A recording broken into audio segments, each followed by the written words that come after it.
గురూజీ 72 గంటల్లోనే ఫోన్ లోని అద్భుతమైన జ్యోతిష్య పరిష్కారం చూపిస్తారు. నమ్మండి, నమ్మకపోండి, ఇది నిజం. శ్మశాన కాళి రుద్ర చౌడీదేవి ఆరాధకులు నంబర్ 1 వశీకరణ స్పెషలిస్ట్. గురూజీ మనిషి పుట్టుక నుండి చనిపోయే వరకు వచ్చే అన్ని క్లిష్టమైన సమస్యలకు పరిష్కారం ఇక్కడ లభిస్తుంది. విద్య, ఉద్యోగం, వ్యవహారం, స్త్రీ ప్రేమ, పెళ్లి, సంతానం, స్త్రీ పురుష వశీకరణం, భూవశం, భార్యాభర్తల కలహాలు, కోర్టు సమస్యలు, విడాకుల సమస్యలు, చేతబడి, అప్పుల బాధ, ఇంకా మీకు ఎలాంటి సమస్యలు ఉన్నా 72 గంటల్లోనే శాశ్వత పరిష్కారం చేయబడును. ఆదిత్యాయ చ సోమాయ మంగళాయ బుధాయ చ గురు శుక్ర శనిభ్యశ్చ రాహవే కేతవే నమః. రాహవే కేతవే నమః. దదిశంక తుషారాభం క్షీరోదాన్నవశోభితం. శ్రీ గురుభ్యోన్నమః. శ్రీమాత్రే నమః. చూస్తున్నటువంటి ప్రేక్షకులకు విశేషమైనటువంటి కార్యక్రమానికి మీ అందరికీ స్వాగతం తెలియజేస్తూ, విశ్వావసునామ సంవత్సరంలో రాబోతున్నటువంటి మొట్టమొదటి గ్రహణం చంద్రగ్రహణం. మనకు ఈ యొక్క చంద్రగ్రహణం ఏ విధంగా ఉండబోతూ ఉంది, చంద్రగ్రహణాని తర్వాత మరి ఏ ఏ రాశులకు శుభకరంగా ఉంటుంది అనే విషయాలన్నీ కూడా, గ్రహణాన్ని ఏ విధమైనటువంటి నియమాలతో పాటించాలి అనే విషయాలను తెలుసుకుందాం. విశ్వావసునామ సంవత్సరంలో భాద్రపద శుక్ల పౌర్ణమి రోజున, అంటే తేదీ 7/9/2025 ఆదివారం రోజున రాత్రి శతభిష నక్షత్ర మేషలగ్న సోమోపరోగా పింగళవర్ణ దక్షిణ శరము నైరుతి స్పర్శ ఆగ్నేయ మోక్షం రాహుగ్రస్త సంపూర్ణ చంద్రగ్రహణము ధృతియోగము మరి కలుగుతూ ఉన్నది. ఈ యొక్క చంద్రగ్రహణం అనేది మనకు భారతదేశంలో సంపూర్ణంగా కనబడుతూ ఉంటుంది. భారతదేశంతో పాటు ఇతర దేశాలలో కూడా కొన్ని ప్రాంతాలలో ఈ యొక్క చంద్రగ్రహణాన్ని చూడడానికి అవకాశం ఉంటుంది. అయితే గ్రహాలలో అన్నిటికంటే షోడశ కళానిధి అయినటువంటి చంద్రగ్రహణము, భారతదేశంలో ఈ సంవత్సరం 2 గ్రహణాలు మనకు కనిపించే గ్రహణాలలో మొదటి గ్రహణం అయినటువంటి ఈ యొక్క భాద్రపద శుక్ల పౌర్ణమి రోజున కనిపించే గ్రహణాన్ని ఏ విధంగా పాటించాలి, దాని యొక్క నియమాల గురించి తెలుసుకుందాం. మరి చంద్రుడు మనస్సుకు కారకుడు కాబట్టి గ్రహణం వలన కొన్ని రాశుల వారికి మానసికపరమైనటువంటి బాధలు, కొన్ని రాశుల వారికి ఉత్తమమైనటువంటి ఫలితాలు కూడా మనకు కనిపిస్తూ ఉన్నాయి. ఈ యొక్క గ్రహణం రాత్రి నైరుతి స్పర్శ 9:57 ప్రారంభం కాబోతూ ఉంది. మరి దీని యొక్క నిమీలన కాలము రాత్రి 10:57 దాకా, మధ్యకాలము రాత్రి 11:45 దాకా, తర్వాత ఉన్మీలన కాలము రాత్రి 12:22 దాకా, ఆగ్నేయ మోక్షకాలం అనేది రాత్రి 1:24, మరి ఆద్యంత పుణ్యకాలం అనేది ఉదయాత్పూర్వం 3:29 వరకు ఈ యొక్క గ్రహణం అనేది మన భారతదేశంలో సంభవించబోతూ ఉంది. అయితే ఈ గ్రహణం గురించి మన ప్రేక్షకులకు ముందుగానే తెలపడానికి ఈ కార్యక్రమాన్ని మీ ముందు ఉంచుతూ ఉన్నాం. అయితే ఈ యొక్క గ్రహణం అనేది ముఖ్యంగా ఈ గ్రహణం యొక్క నియమాలు ఏమిటి, ఎప్పుడైతే రాహుగ్రస్త చంద్రగ్రహణం ఉంటుందో ఆ రాహువు చంద్రుణ్ణి ఏ విధంగానైతే గ్రహించబోతూ ఉంటాడో ఆ సమయంలో సైన్స్ ప్రకారంగా మనకు చంద్రకిరణాలు అనేటివి ఆహార పదార్థాలలో పడవు కాబట్టి ఆ రోజు కొన్ని నియమాలు తప్పకుండా పాటించాలి. ముఖ్యంగా మధ్యాహ్నం భోజన సమయం 1 గంట లోపుగా భోజన సమయాన్ని ముగించుకోవాలి. తర్వాత రాత్రి భోజనం అనేది ఒక వృద్ధులకు చిన్నపిల్లలకు మాత్రమే సాయంకాలం 7:40 దాకా అవకాశం ఉంది. మిగతా వాళ్ళందరూ కూడా రాత్రి భోజనం చేయకుండా ఉండడమే శుభసూచకంగా చెప్పబడుతూ ఉంది. అయితే ఈ భోజనం చేయకుండా ఉండడం అనేది మూఢనమ్మకం అనుకోవద్దు. మనకు ప్రత్యక్ష దైవాలైనటువంటి సూర్యచంద్ర గ్రహణాలు వచ్చినప్పుడు జీర్ణక్రియలో కొంత మార్పు వస్తూ ఉంటుంది కాబట్టి అనవసరమైనటువంటి అనారోగ్యానికి గురి కాకూడదని చెప్పేసి మన పూర్వీకులు ఈ యొక్క భోజన వ్యవస్థను ఈ విధంగా పెట్టడం జరిగింది. తర్వాత ఈ గ్రహణం అనేది ముఖ్యంగా గ్రహణం రోజున మనందరికీ కూడా తెలుసున్నటువంటి విషయము, సాయంత్రం దేవాలయాలన్నీ కూడా మూసి ఉంటాయి. గర్భవతులు, చిన్నపిల్లలు, రోగులు, వృద్ధులు వారికి మాత్రం రాత్రి 7 గంటల దాకా స్వల్పాహారం తినడానికి అవకాశం ఉంది. వేదకాలంలో భోజనము, నిద్రపోవడము, తర్వాత మైథున్యము ఇవన్నీ కూడా నిషిద్ధం అని చెప్పేసి మన పూర్వీకులు చెప్పడం జరుగుతూ ఉంది. అయితే ఈ యొక్క గ్రహణ సమయంలో మరి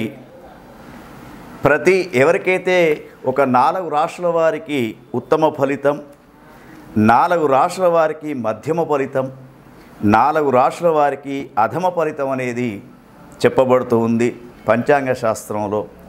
మరి యొక్క 4 రాశులలో ఉన్నటువంటి వారందరికీ కూడా ఒక సూచన ఏమిటంటే, అధమ ఫలితాలు ఉన్నటువంటి వారు తప్పకుండా గ్రహణ మోక్షకాలం తరువాత వారంతా కూడా వీలైనంత వరకు నదీ స్నానం చేయడం శ్రేయస్కరంగా చెప్పబడుతూ ఉంది. అదేవిధంగా ఈ గ్రహణము ఏ నక్షత్రాలు ఏ రాశులపైన సంభవిస్తూ ఉన్నాయో వాళ్ళు తెల్లవారి లయకారుడైనటువంటి శివునికి అభిషేకం చేసుకోవడం, తర్వాత ముఖ్యంగా దానితో పాటు ఇంకా కొన్ని చంద్రగ్రహణం అనేది మరి మానసికపరమైనటువంటి ఒత్తిడులకు గురి చేస్తూ ఉంటుంది కాబట్టి వారంతా కూడా గ్రహణ ప్రారంభ సమయంలో స్నానం చేయాలి. తర్వాత గ్రహణ అయిపోయిన తర్వాత గ్రహణం ప్రారంభం నుండి మోక్షకాలం దాకా జపాలం చేసుకోవాలి. మోక్షకాలం అయిపోయిన తర్వాత తప్పకుండా నదీ స్నానం చేయడము, తర్వాత దానికి సంబంధించినటువంటి గ్రహణానికి సంబంధించినటువంటి సంకల్పాన్ని వేద పండితుల చేత నదీ ప్రాంతంలో చేయించుకోవడం, దానితో పాటు వీలైనంత వరకు మరి దాన ప్రక్రియ కూడా చేయాలి. ఆ దాన ప్రక్రియ చేసేటప్పుడు చక్కగా మరి మనకు ఈ రాహుగ్రస్త చంద్రగ్రహణానికి ఇదం సౌవర్ణం రాహుబింబం నాగం సౌవర్ణం రవిబింబం రాజతం చంద్రబింబం వాఘ్య ఘృతపూర్ణ కాంసపత్ర సహితం అని చెప్పేసి ఒక నేతితో నిండినటువంటి రాగి పాత్ర, అదేవిధంగా ఇంకా కొన్ని చెప్పడం జరుగుతుంది.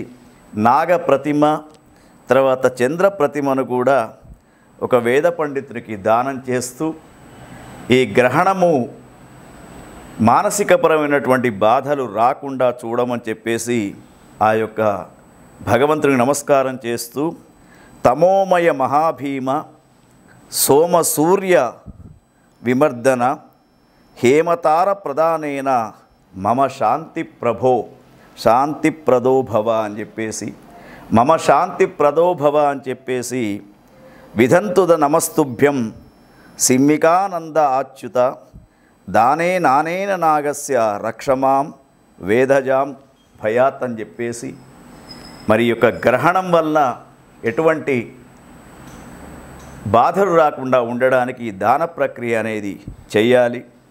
వీలైనంత వరకు పితృతర్పణాలు అందించడం, నదీ స్నానం చేయడం, దాన ప్రక్రియ చేయడం అనేది ఈ మన ప్రేక్షకులకందరికీ కూడా చెప్పినటువంటి సూచన.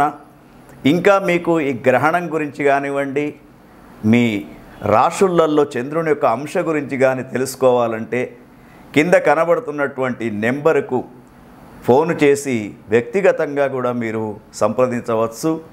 గ్రహణానికి సంబంధించినటువంటి మరి మోక్షకాలం తర్వాత ఎటువంటి వాటికి పరిష్కారం చేసుకోవాలనే సూచనలు కూడా మీకు అందించబడతాయి.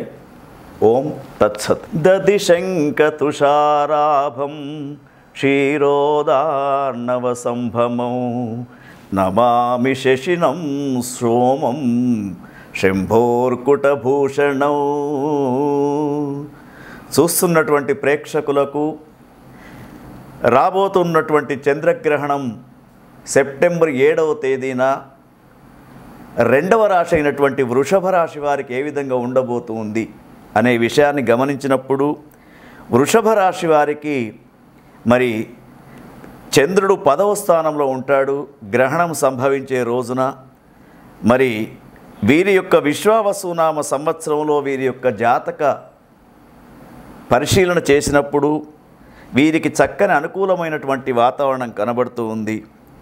ద్వితీయ స్థానంలో 2వ స్థానంలో గురువు, ఏకాదశ 11వ స్థానంలో శని, 10వ స్థానంలో రాహువు, అదేవిధంగా 4వ స్థానంలో కేతు ఉన్నాడు. దానితో పాటు చంద్రగ్రహణం రోజున 10వ స్థానంలో చంద్రుడు ఉండడం అనేది చాలా విశేషమైనటువంటి ఫలితాన్ని ఇచ్చే విధంగా వీరికి ఉంటూ ఉంటుంది. వృషభ రాశి వారికి ముఖ్యంగా ధాన్య వృద్ధి, పంటలలో ధనలాభము, తర్వాత అధికారుల యొక్క ఆదరణ అనేది వీళ్లకు లభించే అవకాశం మనకు కనబడుతుంది. వృషభ రాశి వారికి ఈ చంద్రగ్రహణం ఎందుకంటే చంద్రమా మనసో జాతః అని చెప్పేసి వేద ప్రమాణం కాబట్టి మానసికపరమైనటువంటి బాధలన్నీ తొలగిపోయి మీకు అనుకూలమైనటువంటి వాతావరణం ఈ చంద్రగ్రహణం వరకు కనిపిస్తూ ఉంది. దీని యొక్క ప్రభావం 90 రోజుల దాకా ఉంటుంది కాబట్టి నూతన కార్యక్రమాలు మొదలుపెట్టడం కానివ్వండి, లేదా కళారంగాల్లో ఉన్నటువంటి వారికి, మీడియా రంగంలో ఉన్నటువంటి వారికి చాలా అనుకూలమైనటువంటి పరిస్థితి ఏర్పడబోతూ ఉంది. సహకార సంఘాలతో కృషి చేస్తూ ఉంటారు.